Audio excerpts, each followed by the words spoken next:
Welcome back to Contacts. We are joined today by Kevin Calver, calling in from Ohio. He is a former athletic director and coach. He currently works for the Ohio High School Athletic Association and is the founder and owner of the High School Athletic Directors Network. Coach, thanks for being here today. Hey, thank you for having me. I appreciate your time here.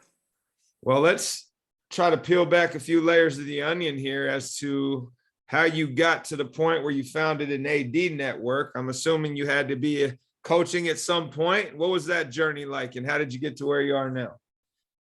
Started out, as I grew up, I was a multi-sport athlete and wanted to play. I ended up playing baseball and football in college, and found out that I had to have a job when I got out. And so my thought was, I like playing sports, so I'm going to go be a phys ed teacher. I can keep them all involved in sports and instructing kids with sports. And I sometimes mess around with them and shoot baskets with them or the football, stuff like that. So it kind of kept me involved with that. And I wanted to coach. During my student teaching, I was a 7th grade basketball coach, which was interesting. I learned a lot that year because my cooperating teacher was the head coach. And he more or less said, "Hey, you want to be a 7th grade coach?" And I said, "Sure." He says, "Okay." He hired me and I was off. I was like, "So what do you want me to do?" "Whatever you want." So I was a senior in college and trying to decide how to coach 7th grade boys basketball, and had a good time with it. Talked to a few of my former coaches that I had and looked for some mentors to help a little bit. Talked obviously with my current head coach and had a good time that year. My first year out of college, I didn't have a job. I worked as a teacher. I didn't get a teaching job, so I worked as a teacher's aide, my current high school.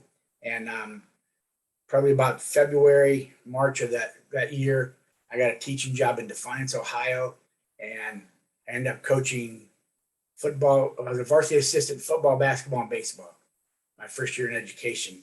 And it was kind of crazy. It was busy. My wife was working at the Defiance College, so she was busy with her college stuff, and I was trying to keep up with overlapping sports. We started basketball practice the last period of the school day. They have what they call an athletic study hall, and all the basketball players took athletic study hall. And so we started practice with an hour left in school, and which was interesting, but it made it tough because I coached football. We couldn't start football practice till school was out because of vocational education kids. So I would go into basketball practice for an hour and 15 minutes, run in the locker room, changing my football stuff, and run out on the football field. Coach football, did that for a week. And then worked again in baseball, where they started indoors. And we had a pretty good basketball team while I was there. We ended up in the district finals. So it extended our season 4 weeks. And we'd end up doing the same thing with baseball. I'd be in or with basketball. When we get done, I'd miss an hour of practice and I'd go back out to baseball. But found out there, the coaches I had there were great guys. I learned a lot from all of them, and decided I wanted to be a head coach. I kind of probably was a head coach too soon. I was only an assistant for 3 years. I got a head basketball coaching job at a high school in Central Ohio. And they say there's 2 types of coaches: those that have been fired and those that are going to be fired. I got to be both. But it was a really good experience. Actually, I want to say it was positive. It was a good experience for me. It did a lot of things to help me become the educator that I was and the future administrator that I became. And so bounced my way around as an AD teacher, and then an AD assistant principal, then a full-time AD, then a full-time assistant principal, and then I hit retirement. During my AD years, I was involved in the State Athletic Association, and I was the Northwest District president for 2 years. And during that time, I hosted tournaments for the OHSAA. And so working with the OHSAA, being involved in the Athletic Director Association, I got involved with other athletic directors, and we wanted to get messages out to them about joining our association, come to some of our events we were going to have. And so I kind of started taking email addresses. When the OHSA would email us managers, they would do they didn't do a blind carbon copy. They just carbon copied all 265 managers in the state of Ohio. So I started taking email addresses and putting them together to reach out to people. And the biggest issue with High School AD Network, the way that was developed, was when I was an AD, I needed to find games And the biggest issue was when I'd go to my first league meeting in August, and Upper Sandusky High School would say, well, we're not going to have enough kids to play freshman football. So I need a week 7 freshman football game. And Norwalk would say, well, we don't have enough to play JV football. So now I got to find a week 5 JV football game. So I'm scratching my head. Well, how am I going to find a JV game week 5 and a freshman game week 7? And I thought, there's email addresses. So I started taking them off, started emailing ADs, and then it kind of caught on through the state of Ohio. And some of us with football will play anywhere in the state. The basketball play anywhere in the state. If we had freshman football, middle school football, JV baseball, we're going to stay kind of local. We're not going to travel very far.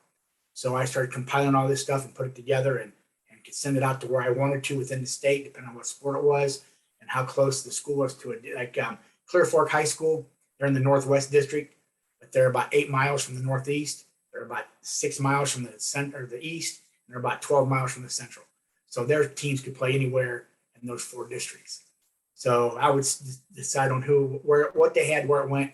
EADs would email me what they needed, and I would forward it out for them. My son decided I was doing too much work. I was spending 5 hours a day. And the more I get up at 5 in the morning and work for a couple hours on my lunch hour, hope my wife would go to the grocery store so I get some time at home. And I said, hey, we can put you on we can put it on a website and make this for ADs. They can control everything. They got where it goes, what time it goes, what they send, and all I do is monitor it. And so we developed High School AD Network launched it January 5th of 2017. My son is the legal and finance part of it. And one of his best friends from college is our CTO. And I do all the AD stuff and talk with ADs. And it's been pretty interesting. It was a service for athletic directors. I didn't want to charge ADs at all because I wanted to give it free for them like I did for 13 years as an AD and assistant principal. But when you get into this internet stuff and web stuff and all, it's kind of pricey. And I told the ADs in Ohio, I said, I'm not going to lose money. I love you guys. I want to help you, but it's not going to, I'm retired. It's not going to come out of my pocket to take care of you. So it works out pretty well. Only Ohio ADs pay. The rest of ADs in the country get it free because it's not the same service because of the number of people that use it. Ohio, we have over probably 850 to 900 people that have access that use it. New Jersey, we have probably 500. And then we're various numbers, anywhere from 2 to 75, 80, 100 different states in the country.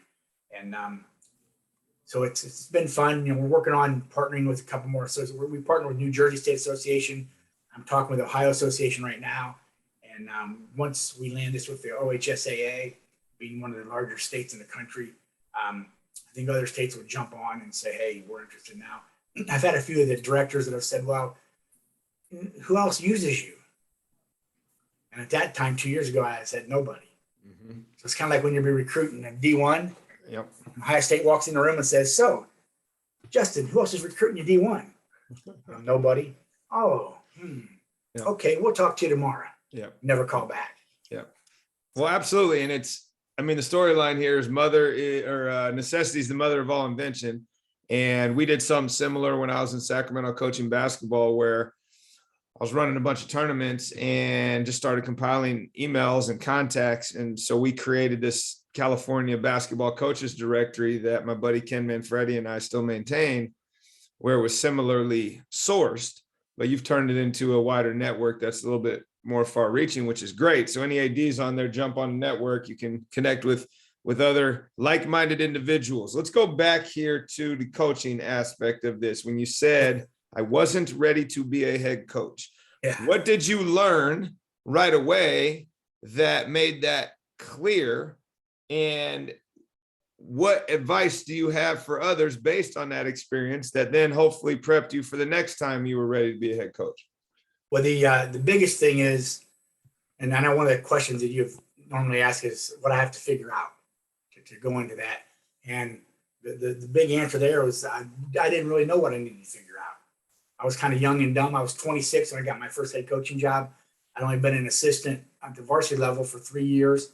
And other than that, I was a 7th grade coach. So 4 years of experience. And I jumped into a head coaching position. And I got it. I'll tell people, was by default. The guy they offered it to turned it down. So I was number 2. But I didn't really have an understanding. I mean, being an assistant coach, you don't know all the things that a head coach does, what a head coach has to deal with. And you try to get in there as much as you can. But depending on your head coach, some head coaches give you more rope than others and let you be more involved and do other things. And some coaches keep you at bay and say, you stay, just go talk to that kid. So it depends on the experience you're going to have with that head coach and what they let you do.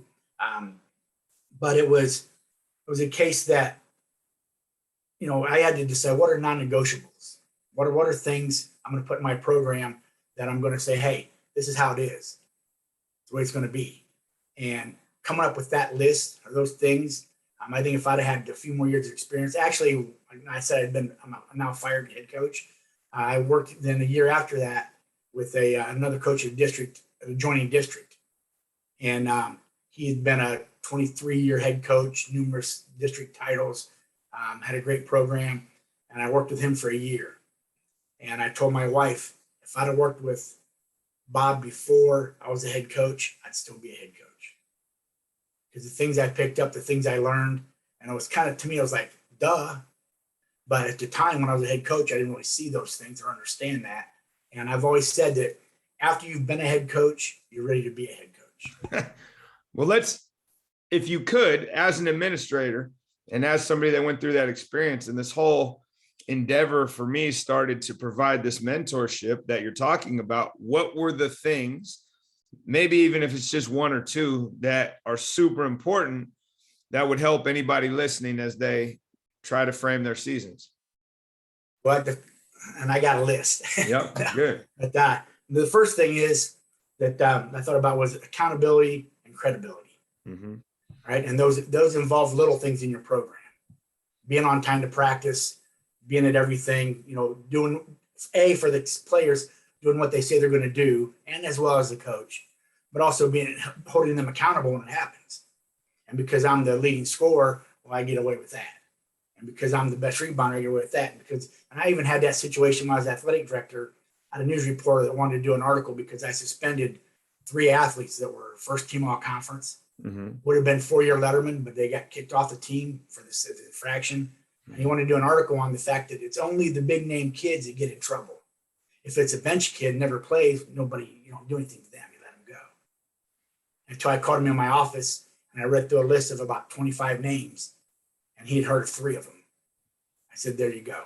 They've all been for the same situation or similar. They were all treated the same. We hold them accountable. And so I think that's something that's big. Along with those lines, something I would recommend, and I know this is a question later on, but it's a case of I would have a parent meeting every season. And I know they have, like in Ohio, we have a state mandated, we have to have a parent meeting and go over things. Well, I had a parent meeting other than that one. And in my parent meeting, it was where we got down to the brass tacks about our program, and here's what's going to happen. Here's how it's going to work. Here's the way things are going to go. And inform them ahead of time what's going to happen, how many kids we're going to keep, what's going to happen, every facet I could think of.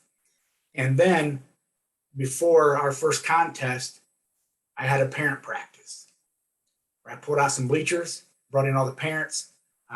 Actually, when the girls practiced first, so I'd take my parents into a classroom and we'd sit and talk, and I'd go over things about it. I gave them all a practice schedule, practice plan, what we were going to do. I showed them some of the drills, how they were supposed to be done.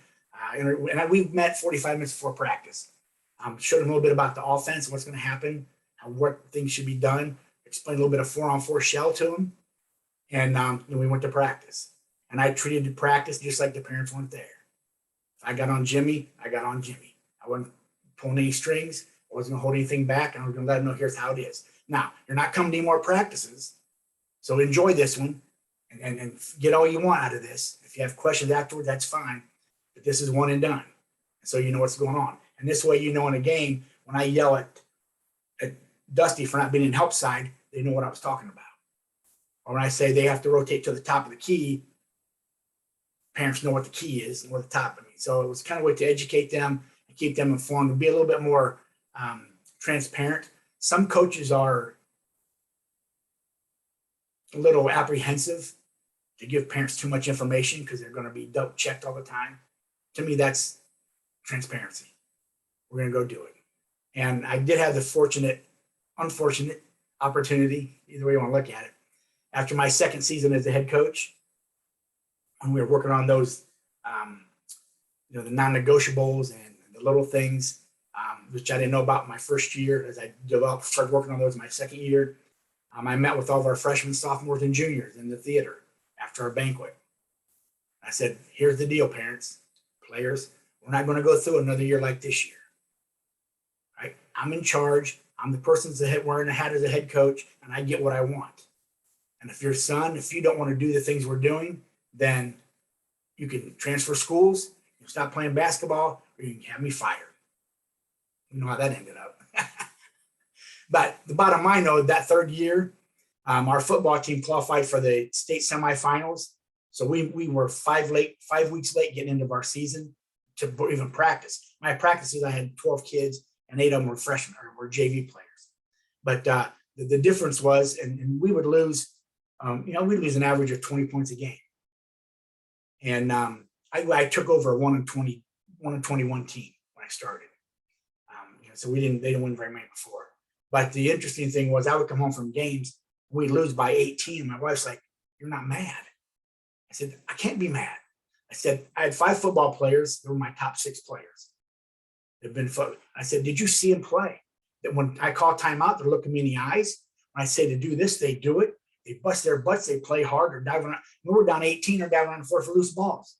I mean, the bottom line is, and my wife hates this statement that I make. It says, you can have the best donkey in the state of Ohio, bar none. Listens, works, does everything, the best donkey out there. But when he meets that thoroughbred, he's still going to lose.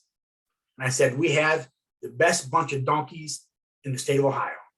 And I actually, it was crazy because we ended up winning. We were 6-7 and 14, 7 and 13, whatever that was, whatever they're in there.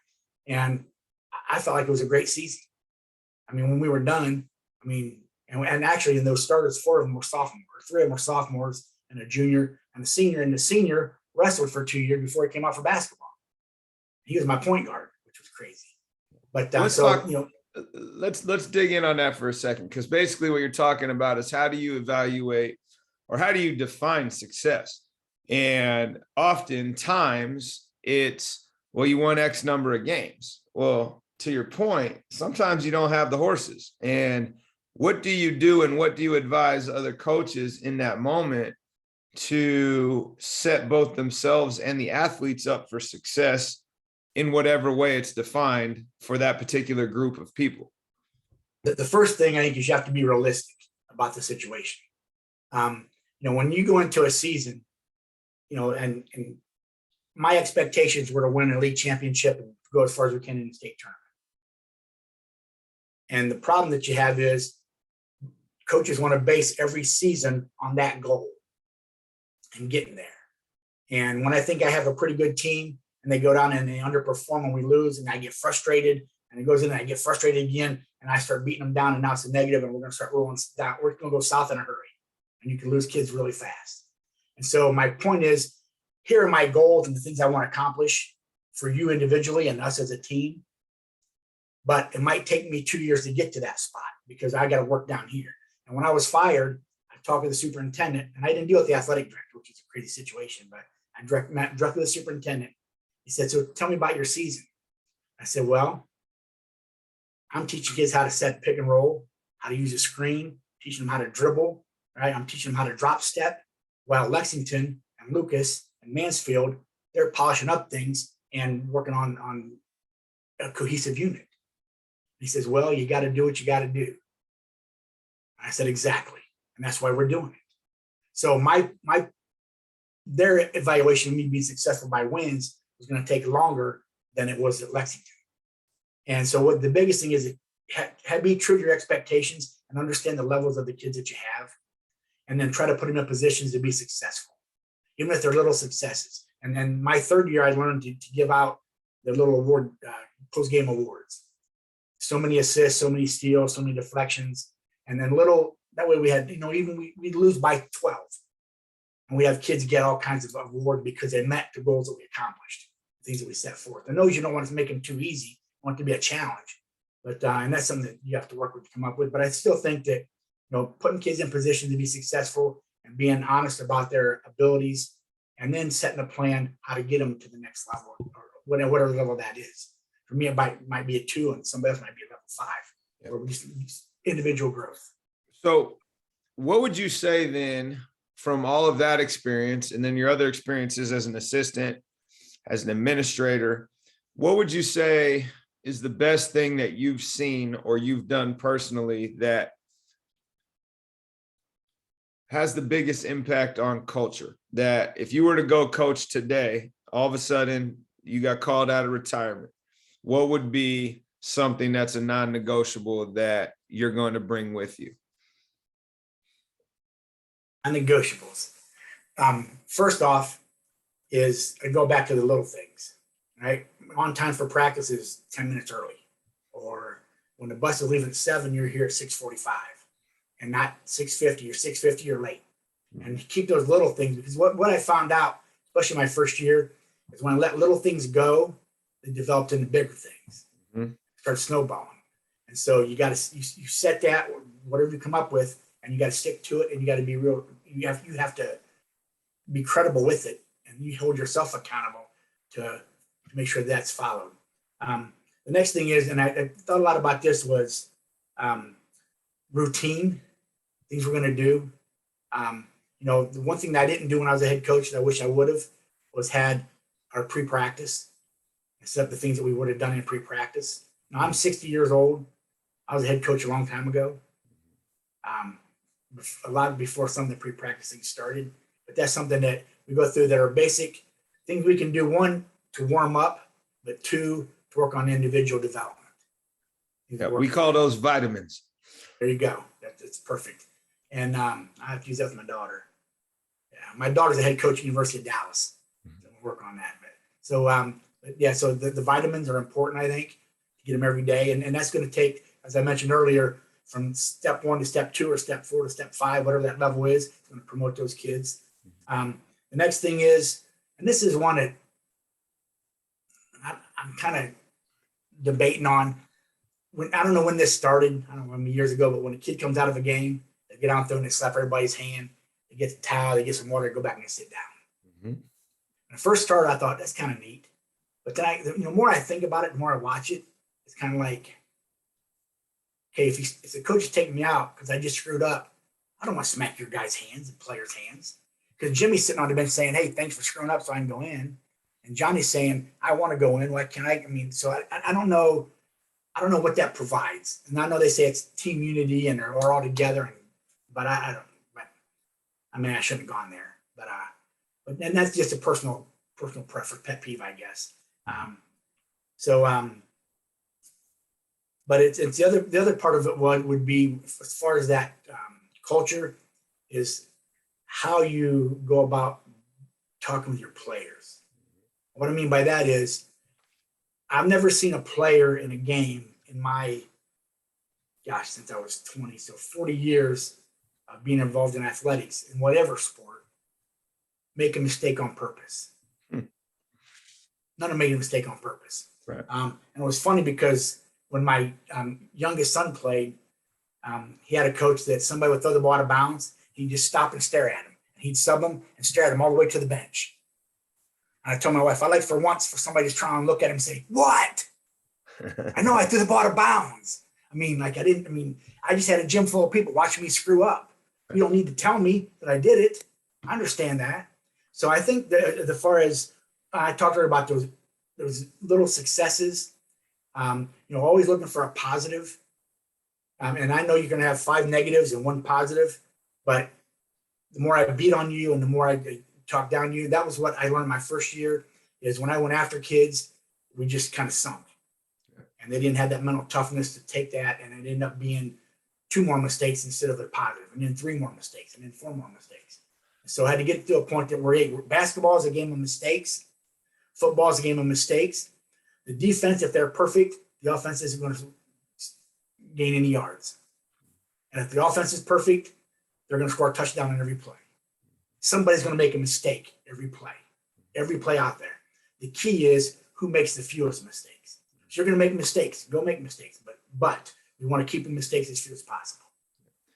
So on that note, what then would you say you've learned watching other teams that you would implement yourself, or that you now advise others to implement based on your experience watching your son or evolving, watching your daughter coach? What have you learned as you just observe and you're like, wow, that's really good, I wish I had that tool? But it's part of it is that I've come to learn is that a lot of coaching is coaches' personality and how they want to do things. That was, I struggled earlier about, I didn't know what I was doing when I started. I didn't know what to figure out. Well, as you develop and get older and more experienced, you have it figured out. Here's what we're doing. Here's how we're going to do it. This is what I believe in. And one thing I've noticed is coaches, some of the better coaches put people in positions to be successful and have them do things they can do. I'm not going to put my 6'4" post coming to the top of the 3-point line to set a screen and expect him to roll 16 feet back to the basket. That's not going to happen. So I want to get them in the paint within the high to medium post, low post area where they can do their work and not be out there on an island, because that's not what they're comfortable with. So I think one thing I try to look at is how coaches utilize their players and where they put them to be successful. If I've got a 6'5" post, it's the best post player in a 5-county area, I'm probably not going to run open 5 out. Because if I do, there's going to be 22 coaches that I compete against that says, hey, thank you for moving him out there where we can guard him, because he's not going to be able to put the ball on the floor and get to the rim as opposed to a drop step. So we're trying to pick up little bits of how coaches utilize what they've got, the talent that they have. And I also like to watch how they deal with their best player, if you will, their leading scorer. How does that player score? Catch and shoot all the time? Or do they always put on a form dribble? Or do they have sets for them to come off of? I do a drill all the time I call Ray Allen, where you come off a screen, catch, square, shot. And so, how's that working with other teams, what they're using? The other thing that you notice is how players conduct themselves on the floor during the game, on the floor or on the bench, what's going on. And you see a lot from Gino about nonverbal communication, how important that is. And and then I think that goes back to building the entire culture of what's expected, what we're going to do, accountability and credibility. So I think that's something it's a huge watch for me as as I go to other games and pick up things. So in your role running this athletic directors association, is there anything that you have discovered that you can offer other administrators out there that would be transformational in their own path, right? So here's the coaching side of things, but here's also this administrative hat. And now that I've built this network of ADs, here's some interesting ways I think people should start to look at in administrating their programs. But okay, as an athletic director dealing with coaches, number one is that, and this would have been a question of a comment I could have made as far as coach. This is probably a poor way to put it, but I say coach like you're losing. Right, and the reason I say that is when you're struggling with your program, you're crossing your T's and dotting your I's to do things right because you don't want to get fired. You're doing things right. Right. The other piece of that I would add is that you don't throw out the baby with the bathwater either. You got hired because of something you said in an interview that struck people, and you've been through all facets. Don't throw everything out, start over brand new. That's not who they hire. So I've told many coaches, you told us you're going to do this, work on that. Now you're going to deviate a little bit from it, but the general principles that you have are going to stay the same. And then back to winning and losing. It's a lot of times when coaches start winning, they get cocky, they get a little egocentric, they get a little bit of my team, my gym, my program, and they think they get a little bit loose. And we've had more issues with coaches that have said things or done something stupid not involved with coaching is costing their job Hmm. because they thought they were above that because, well, it's my program, my team, timeout, right? Don't get there, don't go there. And there's a program in Ohio, Massillon Washington High School. Jim Brown started, or Mike, Coach Brown started there. Went to the Cleveland Browns and Cincinnati Bengals.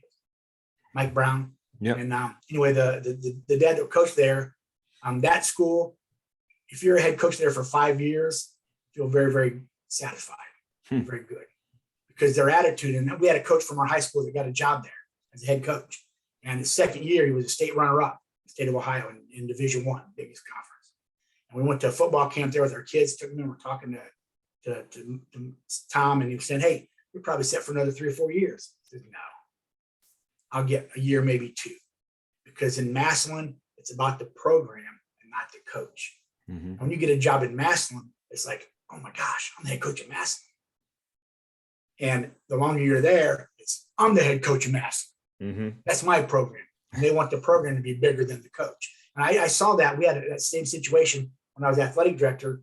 We brought in a young coach, first year as a head coach. And he was like, oh my gosh, we had a pretty good tradition. And that was kind of his attitude was, oh my God, I'm the head coach. I'm the head coach of Shelby.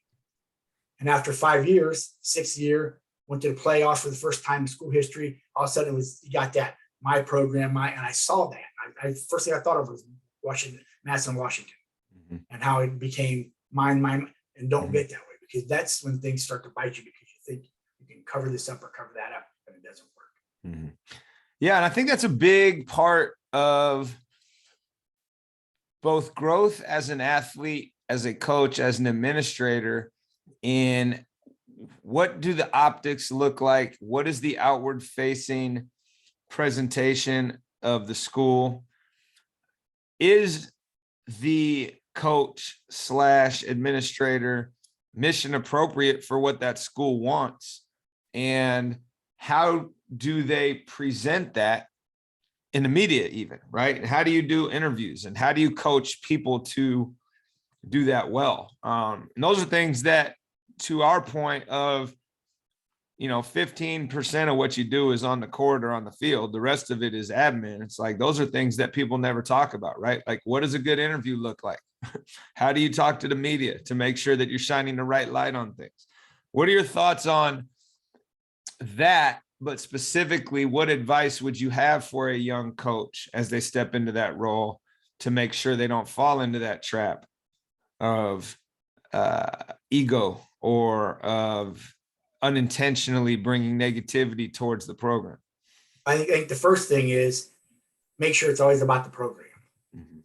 And it's one of my pet peeves, and I know it doesn't make a bit of difference right now for me, but I always listen to coaches talk. When I hear them say my kids and my team did this and my team did that, and it's kind of like, well, it's kind of, we put together a great effort tonight. Become the we and not the me kind of thing. Right. And keep it about the program, about the kids. Give that praise or the glory or the successes to the kids in the program that work. And obviously, being the leader of all that, you're the reciprocal. And then you've seen a million times on social media and everywhere else that all the positives go to the kids, all the negatives come to me. I'll take the bad stuff, you take the good stuff, we'll go from there. No. Kids win, coaches lose. Correct. Well, and then parents like that too. But the biggest part is, I had a player that the wrestler I told you about that was our point guard, ended up being a decent basketball player. We had a game, and wins were hard to come by.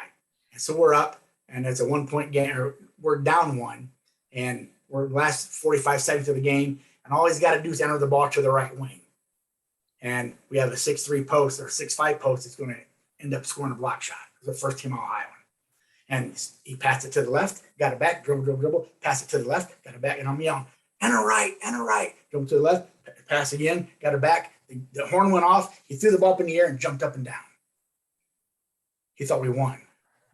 Home team, not that we were the visiting team, Steve. So after the game, and I consoled him. That was another thing, but the news reporter wanted to say that he iced the game for them. I said, you're not going to say a word about him. You don't touch him, right?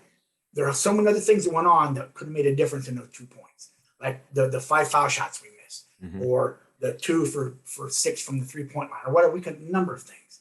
But I don't want I called him Scoop. I don't want him beating on my kid that wasn't on purpose. And when he saw what happened, he just fell on the floor and started crying right in the middle of the gym floor. And it's a case of, you don't want somebody to feel like that. Right. But so you take care of those kids and okay, I think it's a great story. And I think the anecdote provides a really good example for people that are listening, right? Put the student at the center of this thing and make sure their experience is what this is about, not the adults. And I think the more we can do that, we generally find ourselves in a much better place for all parties involved. So let's wrap with this. If you were reaching back 40 years to advise your younger self, what would you offer? As my younger self, first thing is have a mentor, have somebody to help you. Don't do it by yourself. When I was going to basketball clinics, I went to a bunch. The phrase "beg, borrow, and steal" all you can.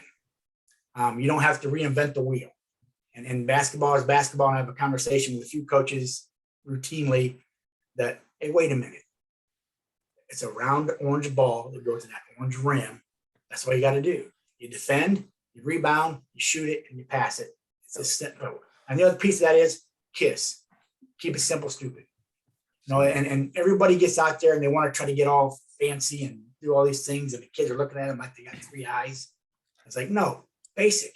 Pass, pick and roll, layup. How hard is it? Well, we want to put all this stuff in because that's what they do at Gonzaga. That's what they do at wherever. And so you want to keep it simple and be positive with all that. Yeah. 100%. I love that answer as a way to wrap up. At halftime last night, I was telling our guys, I'm like, I'm going to write this on the board because I know that not everyone's an auditory learner. And I've said it a million times. Don't complicate winning. It's like, make the simple play. Like, take the layup. You don't have to get cute. Like, it's not hard. And I think often, we try to get strategic when that's not necessary, right? It's like, teach the kids to be players and then let them play. But I appreciate you being here today. Thank you for reaching out. Anything as a parting shot? Hey, other than keep it simple and be positive. All right, Coach. Appreciate having you. Thanks. Have a good one.